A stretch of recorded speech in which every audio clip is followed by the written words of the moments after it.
നമസ്കാരം. ഒരു ശക്തിക്കും തൊടാനാകില്ല എന്ന് വീമ്പ് പറഞ്ഞ് അമേരിക്ക ഉണ്ടാക്കിയ വജ്രായുധം ഇറാന്റെ മിസൈലുകൾക്ക് മുന്നിൽ തല കുനിച്ചിരിക്കുന്നു. ആരും അറിയാതിരിക്കാൻ പല വഴികളും അമേരിക്ക നോക്കി. എന്നാൽ അന്തരീക്ഷത്തിലേക്ക് ഉയർന്ന പുകയും പടലങ്ങളും ഉപഗ്രഹ ചിത്രത്തിൽ പതിഞ്ഞപ്പോൾ പുതിയ ചോദ്യങ്ങളാണ് ലോകത്തിന് നിങ്ങളോട് ചോദിക്കാനുള്ളത്. അമേരിക്കയുടെ സംവിധാനങ്ങൾക്ക് കേടുപാടുകൾ പറ്റിയെന്നോ തകർന്നുവെന്നോ സമ്മതിച്ചു തന്നാൽ ഇത്ര നാളും അവരുണ്ടാക്കിയ ബിൽഡപ്പ് അല്ലേ നശിച്ചു പോവുക? അതവർ പറയാതിരിക്കുന്നതിൽ ഒരു തെറ്റുമില്ല. കാരണം അവർക്കത് പറയാനാകില്ലല്ലോ. അതുകൊണ്ടായിരിക്കണം ആരോടും ഒന്നും പറയാൻ അമേരിക്ക തയ്യാറാകാത്തത്. ആർക്കും തൊടാൻ കഴിയില്ലെന്ന് പ്രഖ്യാപിച്ച് അമേരിക്ക പടുത്തുയർത്തിയ വജ്രായുധങ്ങൾ ഇന്ന് മധ്യപൂർവേഷ്യയിൽ ഓരോന്നായി കത്തിയമരുകയാണ്.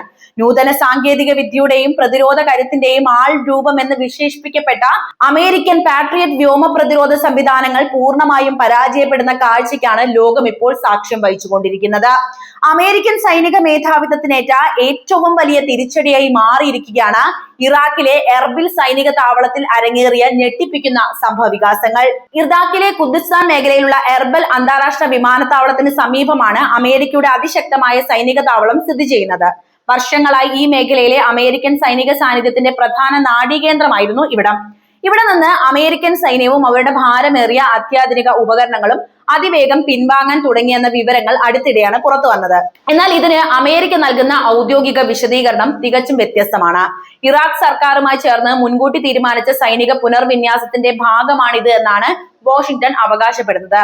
വരുന്ന സെപ്റ്റംബർ 30-നകം ഈ പുനഃക്രമീകരണം പൂർത്തിയാകുമെന്നും അവർ ലോകത്തിന് മുന്നിൽ വാദിക്കുന്നു. എന്നാൽ ഔദ്യോഗിക ന്യായീകരണങ്ങൾക്ക് പിന്നിൽ മറഞ്ഞിരിക്കുന്നത് വലിയൊരു പരാജയത്തിന്റെ കഥയാണ് എന്നത് പ്രമുഖ ഇറാനിയൻ മാധ്യമമായിട്ടുള്ള പ്രസ് ടിവി പുറത്തുവിട്ട വെളിപ്പെടുത്തലുകൾ വ്യക്തമാക്കുന്നുണ്ട്. എന്താണ് പാട്രിയോട്ടിന് സംഭവിച്ചത് എന്ന് വിശദമായിട്ട് തന്നെ നമുക്ക് പരിശോധിക്കേണ്ടതുണ്ട്. ലോകത്തെ വിറപ്പിച്ച അമേരിക്കൻ വൻ ശക്തിയുടെ അജയ്യമായ പ്രതിരോധ കോട്ടകൾ ഓരോന്നായി തകർന്നു വീഴുകയാണോ? ആർക്കും തൊടാൻ കഴിയില്ലെന്ന് പ്രഖ്യാപിച്ച് അമേരിക്ക പടുത്തുയർത്തിയ വജ്രായുധങ്ങൾ ഇന്ന് മധ്യപൂർവേഷ്യയിൽ കത്തി അമർന്നുകൊണ്ടിരിക്കുന്ന കാഴ്ചയ്ക്കാണ് ലോകം മുഴുവൻ സാക്ഷ്യം വഹിക്കുന്നത്. നൂതന സാങ്കേതിക വിദ്യയുടെയും പ്രതിരോധ കരുത്തിന്റെയും ആൾ രൂപം എന്ന് വിശേഷിപ്പിക്കപ്പെട്ട അമേരിക്കൻ പാട്രിയറ്റ് വ്യോമ പ്രതിരോധ സംവിധാനങ്ങൾ പൂർണ്ണമായും പരാജയപ്പെടുന്ന കാഴ്ചയ്ക്കാണ് ലോകം ഇപ്പോൾ സാക്ഷ്യം വഹിക്കുന്നത്. അമേരിക്കൻ സൈനിക മേധാവിത്വത്തിനേറ്റ ഏറ്റവും വലിയ തിരിച്ചടിയായി മാറിയിരിക്കുകയാണ് ഇറാഖിലെ എർബിൻ സൈനിക താവളത്തിൽ അരങ്ങേറിയ ഞെട്ടിപ്പിക്കുന്ന സംഭവ വികാസങ്ങൾ. ഇറാഖിലെ കുർദിസ്ഥാൻ മേഖലയിലുള്ള എർബിൽ അന്താരാഷ്ട്ര വിമാനത്താവളത്തിന് സമീപമാണ് അമേരിക്കയുടെ അതിശക്തമായ സൈനിക താവളം സ്ഥിതി ചെയ്യുന്നത് എന്ന് പറഞ്ഞല്ലോ. വർഷങ്ങളായി ഈ മേഖലയിലെ അമേരിക്കൻ സൈനിക സാന്നിധ്യത്തിന്റെ പ്രധാന നാഡീകേന്ദ്രം തന്നെയാണ് ഇവിടം. ഇവിടെ നിന്ന് അമേരിക്കൻ സൈന്യവും അവരുടെ ഭാരമേറിയ അത്യാധുനിക ഉപകരണങ്ങളും അതിവേഗം പിൻവാങ്ങാൻ തുടങ്ങിയെന്ന വിവരങ്ങൾ അടുത്തിടെ പുറത്തു വന്നു. അത് വലിയ രീതിയിൽ വാർത്താ പ്രാധാന്യം നേടുകയും ചെയ്തു.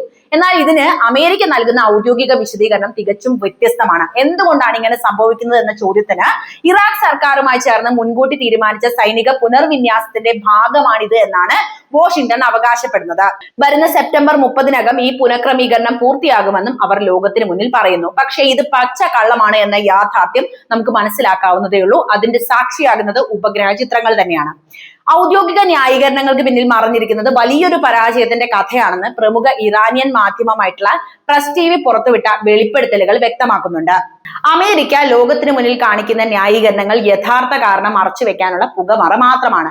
ഇറാന്റെ തുളച്ചു കയറുന്ന കൃത്യതയുള്ള ഡ്രോൺ മിസൈൽ ആക്രമണങ്ങൾക്ക് മുന്നിൽ അമേരിക്കയുടെ പാട്രിയറ്റ് വ്യോമ പ്രതിരോധ സംവിധാനങ്ങൾ തവിടുപൊടിയായി എന്നതാണ് യാഥാർത്ഥ്യം. ഇതോടെ എർബിലിൽ തുടരുന്നത് കടുത്ത അപകടമാണെന്ന് തിരിച്ചറിഞ്ഞാണ് അമേരിക്കൻ സേന അവിടെ നിന്ന് അതിവേഗം പിൻവാങ്ങാൻ നിർബന്ധിതരായത്. ലോകത്ത് ഒരു ശക്തിക്കും തകർക്കാനാകില്ല എന്ന് അമേരിക്ക അവകാശപ്പെട്ടിരുന്ന പാട്രിയറ്റ് സംവിധാനം തകർക്കപ്പെട്ടതിന്റെ തെളിവുകളും പുറത്തു വന്നിട്ടുണ്ട്. ജൂലൈ 16-നും ജൂലൈ 24-നും പകർത്തിയ ഉപഗ്രഹ ചിത്രങ്ങൾ പരിശോധിച്ചാൽ എർബിൽ വിമാനത്താവളത്തിലെ പാട്രിയറ്റ് ലോഞ്ചറുകൾ ആക്രമണത്തിൽ പൂർണ്ണമായും തകർന്ന് തരിപ്പണമായത് നമുക്ക് വ്യക്തമായിട്ട് കാണാവുന്നതാണ്. നിരീക്ഷകരും ഈ ഉപഗ്രഹ ചിത്രങ്ങൾ വിപുലമായി വിശകലനം ചെയ്തിട്ടുണ്ട്. ലോകത്തിലെ ഏറ്റവും ചെലവേറിയതും സുരക്ഷിതമെന്ന് കരുതപ്പെടുന്നതുമായ ഒരു പ്രതിരോധ വ്യൂഹം ഇത്തരത്തിൽ ചാരമായി മാറിയത് അമേരിക്കൻ സൈനിക നേതൃത്വത്തെ കടുത്ത പരിഭ്രാന്തിയിലാഴ്ത്തിയിരിക്കുകയാണ്. പ്രസ് ടിവിയുടെ റിപ്പോർട്ടുകൾ പ്രകാരം ജൂലൈ 16 നടന്ന ആദ്യത്തെ ആക്രമണത്തിൽ തന്നെ അമേരിക്കയുടെ ഏറ്റവും പുതിയ പാട്രിയറ്റ് PAC-3 ലോഞ്ചറിന് മാരകമായ കേടുപാടുകൾ സംഭവിച്ചിട്ടുണ്ട്. ഉപഗ്രഹ ചിത്രങ്ങളിൽ താവളത്തിൽ നിന്ന് കറുത്ത പുക ഉയരുന്നതും പാട്രിയറ്റ് ലോഞ്ചർ പൂർണ്ണമായും പ്രവർത്തനരഹിതമായതും വളരെ വ്യക്തവുമാണ്. അമേരിക്കയുടെ കോടികൾ വിലമതിക്കുന്ന വ്യോമ പ്രതിരോധ വകഭേദങ്ങളെ തകർത്തെറിയാൻ ഇറാൻ ഉപയോഗിച്ചത് അവരുടെ അത്യാധുനിക ഷഹദ് 136 വൺ വേ ആക്രമണ ഡ്രോണുകളാണ്. കുറഞ്ഞ ചെലവിൽ നിർമ്മിച്ച ഈ ഇരമ്പിയെത്തുന്ന ഡ്രോണുകൾക്ക് മുന്നിൽ അമേരിക്കയുടെ അത്യാധുനിക റഡാറുകളും മിസൈലുകളും കാഴ്ചക്കാരായി നോക്കി നിൽക്കേണ്ട ഒരു അവസ്ഥ വന്നു. അമേരിക്കൻ സാമ്രാജ്യത്വം ലോകമെമ്പാടും പരത്തിയ അജയ്യതയുടെ മിഥ്യാധാരണയാണ് ഇവിടെ പൊളിഞ്ഞു വീഴുന്നത്. കോടിക്കണക്കിന് ഡോളർ ഒഴുക്കി നിർമ്മിച്ച പാട്രിയറ്റ് മിസൈൽ പ്രതിരോധ സംവിധാനം കേവലം ഒരു കൂട്ടം ഡ്രോണുകൾക്ക് മുന്നിൽ മണ്ണടിഞ്ഞു എന്നത് നിഷേധിക്കാനാവാത്ത സത്യമാണ്. ലോകത്ത് മറ്റാർക്കും തങ്ങളെ തൊടാനാകില്ല എന്ന അഹങ്കാരത്തോടെ ഇറാഖിലെ എർബിലിൽ ഉറച്ചു നിന്ന അമേരിക്കൻ സൈന്യം ഇന്ന് ജീവനും കൊണ്ട് ഓടേണ്ട അവസ്ഥയിലാണ് കാര്യങ്ങൾ എത്തിയിരിക്കുന്നത്.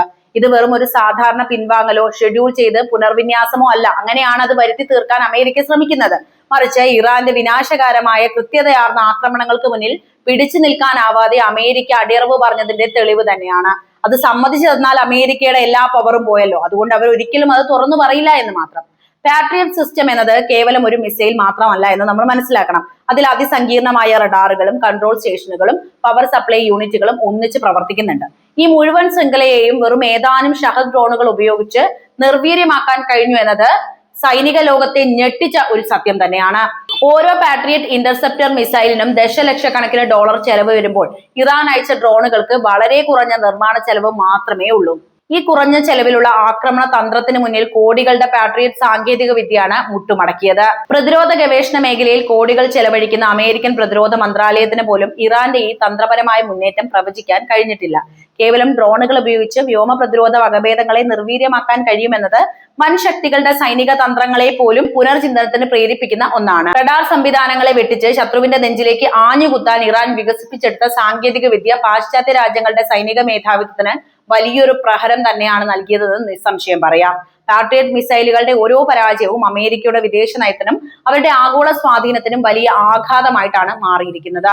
വർഷങ്ങളായി മേഖലയിൽ തങ്ങളുടെ മേധാവിത്വം ഉറപ്പിച്ചു നിർത്തിയ അതേ താവളത്തിൽ നിന്ന് ഭാരമേറിയ ആയുധങ്ങൾ പോലും ഉപേക്ഷിച്ച് അമേരിക്കൻ സൈന്യത്തിന് വണ്ടി കയറേണ്ടി വരുന്നത് ഇറാന്റെ കരുത്ത് എന്താണെന്ന് ലോകത്തിന് കാട്ടിക്കൊടുത്തിരിക്കുന്നു. അമേരിക്കയുടെ അതിനൂതന ആയുധങ്ങളെല്ലാം ഇറാന്റെ തന്ത്രപരമായ ആക്രമണങ്ങൾക്ക് മുന്നിൽ നിർവീര്യമായിക്കൊണ്ടിരിക്കുകയാണ്. സൂപ്പർ പവർ എന്ന് സ്വയം വിശേഷിപ്പിക്കുന്ന രാജ്യത്തിന്റെ സൈനിക ആയുധ ശേഖരങ്ങൾ ഓരോന്നായി കത്തിയമരുമ്പോൾ അത് മിഡിൽ ഈസ്റ്റിലെ മൊത്തം ഭൗമരാഷ്ട്രീയ സമവാക്യങ്ങളെയാണ് തിരുത്തിയെഴുതുന്നത്. പ്രത്യാക്രമണങ്ങളെ ഭയന്ന് താവളങ്ങൾ ഓരോന്നായി ഒഴിഞ്ഞു പോവുകയല്ലാതെ അമേരിക്കയ്ക്ക് മുന്നിൽ മറ്റു വഴികളൊന്നുമില്ല എന്നതാണ് നിലവിലെ യാഥാർത്ഥ്യം. അവരത് തുറന്നു പറയാൻ മടിച്ചാലും നമ്മൾ കാര്യങ്ങൾ മനസ്സിലാക്കണമല്ലോ. അമേരിക്കയുടെ പ്രതിരോധ സാങ്കേതിക വിദ്യകൾക്ക് ലോക വിപണിയിലുള്ള വിലയും വിശ്വാസ്യതയും ഇതോടെ ചോദ്യം ചെയ്യപ്പെടുക കൂടിയാണ് ചെയ്തുകൊണ്ടിരിക്കുന്നത്. യൂറോപ്പിലെയും ഏഷ്യയിലെയും നിരവധി രാജ്യങ്ങൾ തങ്ങളുടെ വ്യോമ സുരക്ഷയ്ക്കായി പാട്രിയറ്റ് സംവിധാനങ്ങളെയാണ് പൂർണ്ണമായും ആശ്രയിക്കുന്നത് എന്ന് ഓർക്കണം. അമേരിക്ക അത്രത്തോളം ബിൽഡപ്പ് ആ പാട്രിയറ്റിന് നൽകിയിട്ടുണ്ട്. എന്നാൽ ഈ ആയുധങ്ങൾ സ്വന്തം താവളങ്ങളെ പോലും സംരക്ഷിക്കാൻ പര്യാപ്തമല്ല എന്ന് തെളിഞ്ഞതോടെ ആഗോള പ്രതിരോധ വിപണിയിൽ അമേരിക്ക കടുത്ത നാണക്കേട് തന്നെയാണ് നേരിടാൻ പോകുന്നത്. പാട്രിയറ്റിന്റെ തിളക്കം മങ്ങിയതോടെ ബാക്കപ്പ് സംവിധാനങ്ങൾക്കായി അമേരിക്കൻ ജനറൽമാർ തല പുകയ്ക്കുകയാണ് ഇപ്പോൾ. എന്തായാലും ഒരു കാര്യം നമുക്ക് കൃത്യമായിട്ട് മനസ്സിലാക്കാവുന്നതാണ്. യുദ്ധതന്ത്രങ്ങളിൽ വലിയൊരു മാറ്റത്തിന്റെ തുടക്കം തന്നെയാണിത്. റഡാറുകൾക്ക് കണ്ടെത്താൻ കഴിയാത്ത വിധം താഴ്ന്നു പറക്കുന്ന ഇറാന്റെ ഷഹദ് ഡ്രോണുകൾ പാട്രിയറ്റിന്റെ പോരായ്മകളെ പൂർണ്ണമായും മുതലെടുത്തു. ഒരുമിച്ച് ഡസൻ കണക്കിന് ഡ്രോണുകൾ അയക്കുന്ന സ്വാം അറ്റാക്ക് തന്ത്രത്തിന് മുന്നിൽ പാട്രിയറ്റ് റഡാറുകൾക്ക് കൃത്യമായി ലക്ഷ്യം കണ്ടെത്താൻ കഴിഞ്ഞില്ല എന്നതും നമ്മൾ മനസ്സിലാക്കണം. ഇത് അമേരിക്കൻ വ്യോമ പ്രതിരോധത്തിന്റെ പ്രധാന വീഴ്ചയായിട്ടാണ് വിദഗ്ധർ ചൂണ്ടിക്കാണിക്കുന്നത്. ഇറാഖിലെ അമേരിക്കൻ സാന്നിധ്യം ഇല്ലാതാക്കുക എന്നത് ഇറാന്റെ ദീർഘകാല ലക്ഷ്യങ്ങളിൽ ഒന്നായിരുന്നു. എർബിലിലെ പിന്മാറ്റത്തോടെ ആ ലക്ഷ്യത്തിലേക്ക് ഇറാൻ ഒരു പടി കൂടി അടുത്തിരിക്കുകയാണ്. തങ്ങളുടെ അതിർത്തികൾക്ക് സമീപം അമേരിക്കൻ സൈന്യത്തിന്റെ സാന്നിധ്യം ഇനി അനുവദിക്കില്ല എന്ന ശക്തമായ സന്ദേശം തന്നെയാണ് ഇറാൻ നൽകിയിരിക്കുന്നത്. ഇറാന്റെ മിസൈൽ അണിനിരത്തലുകളും ഡ്രോൺ സാങ്കേതിക വിദ്യയും വെറും ഭീഷണിയല്ല, മറിച്ച് പ്രയോഗത്തിൽ വരുത്താൻ കഴിയുന്ന മാരകായുധങ്ങളാണെന്ന് ലോകത്തിന് മുഴുവൻ മനസ്സിലായി കഴിഞ്ഞിരിക്കുന്നു. മധ്യപൂർവേഷ്യയിലെ സൈനിക സന്തുലിതാവസ്ഥ ഇനി പഴയതുപോലെ ആകില്ല എന്ന് നമ്മൾ കൃത്യമായിട്ട് വിലയിരുത്തണം. തങ്ങളുടെ താവളങ്ങളും ആയുധങ്ങളും സംരക്ഷിക്കാൻ കഴിയാത്ത ഒരു രാജ്യത്തിന് എങ്ങനെ മറ്റ് സഖ്യകക്ഷികൾക്ക് സംരക്ഷണം നൽകാനാകുമെന്ന വളരെ പ്രസക്തമായ ചോദ്യമാണ് ഉയരാൻ പോകുന്നത്. സാമ്രാജ്യത്വത്തിന്റെ അഹങ്കാരത്തെ സാങ്കേതിക തികവ് കൊണ്ടും തന്ത്രപരമായ കരുത്തുകൊണ്ടും ഇറാൻ നിലം പരിശാക്കിയിരിക്കുന്നു എന്നത് നമ്മൾ ഇവിടെ കൃത്യമായിട്ട് രേഖപ്പെടുത്തണം. വരും ദിവസങ്ങളിൽ കൂടുതൽ താവളങ്ങളിൽ നിന്ന് അമേരിക്കയ്ക്ക് പിന്മാറേണ്ടി വരുമെന്ന സൂചനകളാണ് എർബിൽ സംഭവ വികാസങ്ങൾ ലോകത്തിന് മുഴുവൻ നൽകുന്നത്. ഈ തോൽവി മറച്ചു പിടിക്കാൻ ഔദ്യോഗികമായി എത്ര തന്നെ തന്ത്രപരമായ പുനർവിന്യാസം എന്ന് പേരിട്ട് വിളിച്ചാലും യാഥാർത്ഥ്യം ലോകത്തിന് മുന്നിൽ തുറന്നു കാട്ടപ്പെട്ട് കഴിഞ്ഞിരിക്കുന്നു. ലോകത്തെ ഭരിച്ചിരുന്ന അമേരിക്കയുടെ കയ്യിലെ വില്ലും അമ്പും ഒടിഞ്ഞു വീണിരിക്കുന്നു. ഇറാൻ എയ്തുവിട്ട തീപ്പൊരികളിൽ അമേരിക്കൻ പ്രതിരോധത്തിന്റെ അഹങ്കാരം പൂർണ്ണമായും കത്തിയമരുന്ന കാഴ്ചയാണ് ലോകം കാണുന്നത്. ഇനി മിഡിൽ ഈസ്റ്റിന്റെ മണ്ണിൽ സംഭവിക്കാൻ പോകുന്നത് പുതിയൊരു അധ്യായത്തിന്റെ തുടക്കം തന്നെയാണ്. അവിടെ വൻ ശക്തികളുടെ ഭീഷണികൾക്ക് സ്ഥാനമുണ്ടാകില്ല എന്ന യാഥാർത്ഥ്യം നമ്മൾ തിരിച്ചറിയണം. അപ്പോൾ ഇനി നിങ്ങൾ പറയൂ, അമേരിക്കയുടെ പാട്രിയറ്റ് തോറ്റു കഴിഞ്ഞാൽ ഇനി ആരാണ് ബാക്കി ഉണ്ടാവുക? ഇസ്രായേലിനെ രക്ഷിക്കാൻ ഇനി ആർക്കാണ് കഴിയുക? നിങ്ങളുടെ അഭിപ്രായങ്ങൾ ഇപ്പോൾ തന്നെ കമന്റായി രേഖപ്പെടുത്തുക. മറ്റൊരു വീഡിയോയുമായി വീണ്ടും കാണാം. നന്ദി.